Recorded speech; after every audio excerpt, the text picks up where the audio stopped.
안녕하세요, 홍 박사입니다.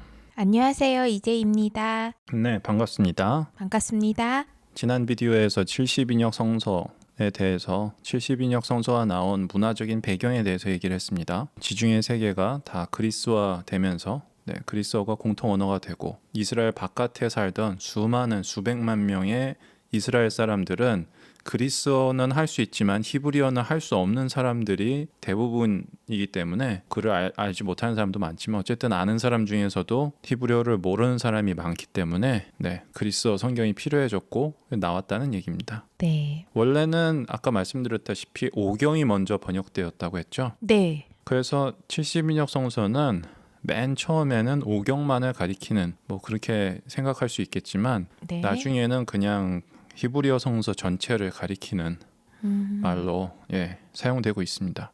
네. 근데 히브리어 성서뿐 아니라 다른 책들도 있어요. 그래서 어떤 책들이 어떻게 되어 있는지 오늘 한번 보겠습니다. 네. 우리 히브리어 성서 공부했었죠? 네. 크게 세 부분으로 나뉜다. 첫 번째는 토라, 두 번째 예언서, 세 번째 나머지 전부다. 네. 이렇게 세 개로 모여 있는데 이렇게 되어 있는 이유 중에 하나가 역사적인 발전 과정 때문에 그렇다. 네. 말씀드렸죠. 토라가 가장 먼저 형성됐고 그다음 예언서, 그다음에 나머지 나중에 나온 책들이 모여 있는 네. 게 성문서. 그래서 성문서에는 여러 장르들이 막 들어가 있다고 말씀드렸잖아요. 네. 70인역 성서가 나오면서 약간 방정리를 하는 느낌으로 여러 책들이 재배열이 됩니다. 네. 그리고 전체적으로 이렇게 분류가 크게 세 부분에서 네 부분으로 되게 돼요. 네. 그래서 기독교인들이 알고 있는 구약 성서의 형태가 네. 갖춰지게 되는 겁니다. 아. 첫 번째 토라, 모세오경. 그다음에 역사서, 네. 시가서. 시가서는 이제 시와 가는 노래죠. 네. 시가서 부분, 그다음에 예언서 이렇게 나뉘게 됩니다. 네. 구체적으로 살펴보면 그냥 딱 봐도 뭐가 엄청 많아요, 그죠? 네. 이거를 하나씩 살펴보겠습니다. 근데 토라는 똑같으니까 넘어갈게요. 네. 역사서 부분을 한번 먼저 보겠습니다. 지난번에 말씀드렸다시피 LXX는 70인역 성서를 가리키는 표현이라고 말씀드렸죠. 네. 보시면은 차이점이 여러 가지 있는데 룻기 원래는 어디에 있었죠? 성문서. 그런데 지금 70인역 성서에서는 사사기, 가톨릭에선 판관기라고 하죠. 네. 거기 바로 다음에 위치를 하게 되었습니다. 이게 기독교인들이 보고 있는 성서에서도 이 위치죠. 네. 왜냐하면은 룻기 맨 처음 1장 1절 보시면은 룻기라는 이야기가 사사시대, 판관시대에 일어난 일이다. 이렇게 나오거든요. 그러니까 원래 네. 성문서, 케투빔에 있었는데 여기에 배치가 됐습니다. 그리고 원래 히브리어 성경에서는 사무엘서가 하나였죠. 네. 그리고 열왕기도 하나였는데 네. 이 70인역 성서에서 두 권으로 나뉘게 됩니다. 사실은 이제 사무엘 열왕기 이런 게 아니라 이제 제1왕국기. 그래서 1, 2, 3, 4 이렇게 돼 있어요. 근데 그게 내용은 이겁니다. 네. 그다음에 역대기가 원래 히브리어 성서에서는 마지막. 맨 마지막 그 유닛의 맨 마지막 책이었죠. 네. 하지만 여기서는 이제 역대기가 여기 다른 역사서들과 함께 같이 위치를 하게 되는데 사실 역대기도 이름이 네. 그 이름이 여기 70인역 성서에서는 좀 보충 자료 이런 뜻을 가진 그리스어 단어를 제목이 그렇게 되어 있어요. 네. 근데 어쨌든 그건 중요한 건 아니고요. 그냥 어쨌든 여기에 위치가 돼 있고요. 네. 에스드라스 1서는 좀 익숙하지 않은 책일 텐데 이거는 에스라, 느헤미야, 역대하 이런 책들이랑 다른 자료들을 이렇게 조금씩 해가지고 만들어진 책입니다. 네. 에스드라스 2서. 에스드라스는 이제 네. 에스라라는 거예요. 근데 이게 에스드라스 2서가 에스라, 느헤미야 원래 한 권이라 그랬죠. 네. 그렇게 되고 에스더 같은 경우에는 지금 우리가 보고 있는 히브리어 본문, 네. 히브리어 본문은 194절이에요. 근데 여기 70인역에 들어가 있는 에스더는 훨씬 길어요. 107절이 더 들어가 있습니다. 거기에는 모르드게의 꿈이라든지 모르드게라고 네, 거기 에스더에 나오죠. 네. 모르드게의 꿈이라든지 모르드게와 에스더의 기도라든지 이런 부분들이 여기저기 들어가서 확장판입니다. 음. 유딧, 토빗 이런 책들 이제 개신교인들은 잘 익숙하지 않은 책들이죠. 네. 하지만 가톨릭 성경에는 들어가 있습니다. 네. 예, 재밌는 이야기예요. 토빗 이런 거 읽어보면 재밌습니다. 유딧도 이제 이런 미술사 같은 거 하시는 분들은 이런 거 많이 보시죠. 네. 약간 우리나라 논계 이야기랑 비슷한 느낌이랄까요. 여성이 주인공인 이야기인가 보네요. 유디트가 여성이죠. 오.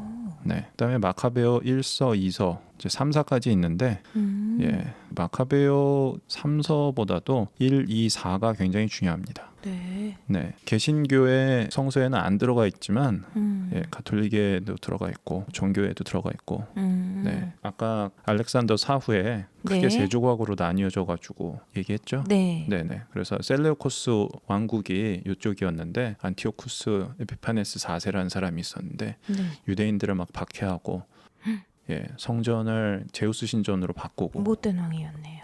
제사를 금지하고 그래서 탄압을 했. 유대인들 순교자들 이야기도 여기 막 나와 있고 그렇습니다. 네. 네네. 그래서 되게 중요한 책들이에요. 지금 내용을 자세히 얘기할 수는 없으니까 넘어갈게요. 네. 네.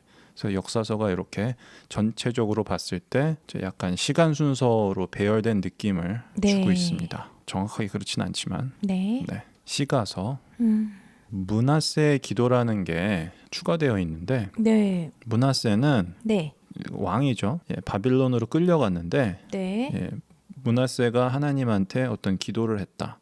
그런 내용이 이제 역대지하 33장 11절부터 13절 여기 보면은 나오거든요. 네. 므낫세가 기도를 했더니 뭐 하나님이 그 기도를 들어주셨다. 이런 얘기가 있는데 기도의 내용은 없어요. 네. 그거를 주제로 해서 만들어진 어떤 예, 시편 므낫세의 기도라는 게 들어가 있습니다. 나머지 잠언 뭐 코헬렛 아가서 욥기 이런 거는 아시는 부분일 수 있고 네. 구약 성서를 원래 아시는 분들은 근데 이제 지혜서 집혜서 솔로몬의 시편 이제 개신교인 분들은 좀 익숙하지 않은 이름들이죠. 네. 네. 다 중요한 책들입니다. 네. 특히 제가 지난번에 우리 집회에서 얘기했죠. 네. 학자들은 벤시라라고 부른다고. 네네, 굉장히 중요한 책입니다. 그래서 시가서 부분이 이렇게 정리가 되어 있습니다. 네. 예언서. 원래 히브리어 성서에서는 예언서 부분이 네. 크게 8권, 전기 예언서, 후기 예언서 이렇게 되어 있었죠. 아, 네. 이제 70인역 성서에서는 그 12선지서, 네. 12예언서 그게 이제 이렇게 나와 있는데 자세히 보시면은 우리가 보고 있는 히브리어 성서의 그 12권의 책이랑 배열 순서가 좀 다릅니다. 첫 번째 6권이.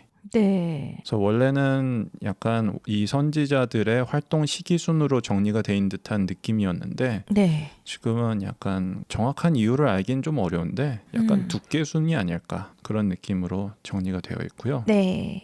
그 다음에 뭐 다른 책들 이렇게 있고 네. 바룩서, 뭐 예레미야의 편지 이런 것들이 더 추가된 부분들이 있습니다. 네. 바룩은 예레미야랑 같이 활동했던 사람인데, 네, 그러니까 유명한 사람의 이름이랑 상관이 있는 그런 책들이 많이 나오게 돼요. 네. 그리고 다니엘 같은 경우에는 다니엘에 관련된 이야기들이 더 추가로 네. 많이 지어지게 됩니다. 예. 아까 그 에스더도 확장됐다 그랬죠? 네. 예. 다니엘서 같은 경우에는 이런 다니엘을 주인공으로 하는 이야기들이 나오는데 뭐 벨과 용 이런 거 보면 되게 재밌어요. 네. 뭐 그렇다고요. 이게 예언서 섹션이 되겠습니다. 네. 네. 궁금한 거 있으십니까? 수산나 못 보던 거네요. 예, 수산나는 여자 이름이죠, 그죠? 네. 또 다니엘이 주인공이 돼서 이렇게 구해주는 이야기. 아, 네. 그렇구나. 한번 읽어보세요. 네. 예, 또 궁금한 거 있으십니까? 아니요, 괜찮아요. 그러면은 다음 얘기를 하려면 또 이게 길어질 것 같아서 네. 다음에서 이제 히브리어 성서와 70인역 성서가 어떻게 다른지 네. 처음에 학습 목표 얘기할 때 네. 그 유대인의 성서 해석에 대해서 네. 배우는 게 또 목표라고 했죠. 네. 이거 번역자들이 그 히브리어 성서 본문을 어떻게 이해했는지, 네. 어떻게 반응했는지 이런 것들 우리가 살펴볼 수가 있습니다. 네. 그럼 좀 이따가 뵐게요. 네. 감사합니다. 감사합니다.